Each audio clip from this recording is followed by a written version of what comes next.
তো নমস্কাৰ আজি অলপ যেহেতু বেলেগ মানে আজি কোনো ব্লগ নাই কোনো ইম্পৰ্টেণ্ট মানে যেনেকৈ আপোনাৰ বেলেগ টপিক এটা ষ্টৰি এটা লৈছোঁ তেনেকুৱা নাই আজি অলপ যেহেতু বেলেগ যিসকলে মানে কি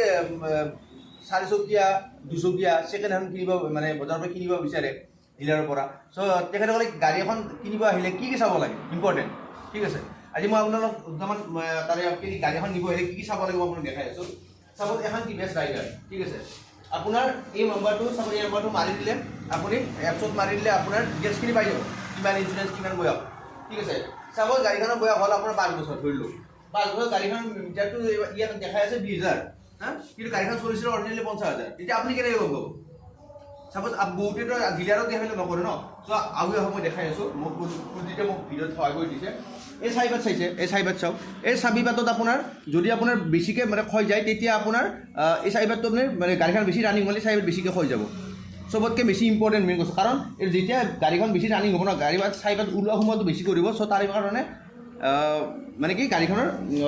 ৰানিংটোৰ ওপৰত ডিপেণ্ড কৰিব পাৰিব ঠিক আছে প্ৰথম কথা আৰু ছেকেণ্ড কথা হ'ল গাড়ীখন ইঞ্জিনটো লাৰিছিল লাৰে ঠিক আছে ইঞ্জিন যদি লাৰে আপোনালোকে ইয়াত গম পাব এইবিলাক গাড়ীখনে মই আপোনাক দেখাই দি আছোঁ এইখন এখন আপাচি হয় হা এইখনক আপোনাক ভালদৰে দেখাই দি আছোঁ আপোনালোকে চাই লওক এইবিলাক দেখাই দিবা এই বস্তু এইখন গাড়ীৰ এই চাওক ইয়াত আপোনাৰ কোনো আপোনাৰ নাটত কোনো ৰেঞ্চ লগোৱা নাই চ' এখন গাড়ী ইঞ্জিন লাৰা নাই চ' এখন গাড়ী কিন্তু যিসকলৰ গাড়ী ক'ব পাৰে যে ইঞ্জিন লাৰা নাই কিন্তু যদি আপুনি দেখা পায় স্কেটছ থাকিব ৰেঞ্চেছ টাচ কৰা চ' এইবিলাকৰ পদ্ধতিৰে আপুনি গাড়ীখনৰ আপোনাৰ কিমান মানে গাড়ীখন কিমান সেই চাব পাৰিব লগতে যোনটো কোম্পানীৰ টায়াৰ আহে হা চাপ'জ টিভিএছৰ গাড়ীৰ টায়াৰটো এই টায়াৰটো চাপ'জ এই দেখাই দিয়া এবাৰ এই টায়াৰটো ক্ষয় গৈছে হা যদি নতুন টায়াৰ এটা আপোনালোকক লগাই দিওঁ ঠিক যদি নতুন টায়াৰ আপোনালোকক লগাই দিওঁ আপোনালোকে ভাবিব যে গাড়ীখন টায়াৰটো ৰানিং বেছি হোৱা নাই আপোনাৰ গাড়ীখন নতুন কিন্তু নহয় আপুনি কোম্পানীৰ টায়াৰটো যদি আপোনাৰ অৰিজিনেল যোনটো টায়াৰ থাকে ডিলাৰ পৰা সেই টায়াৰটোৰ পিছত আপুনি চাব পাৰিব যে পিছত নতুন টায়াৰ লাগিছে মানে গাড়ীখনৰ ৰানিংটো বহুত হৈছে চ' একদম সৰু টপিক এটা ভিডিঅ' এটা কৰিলোঁ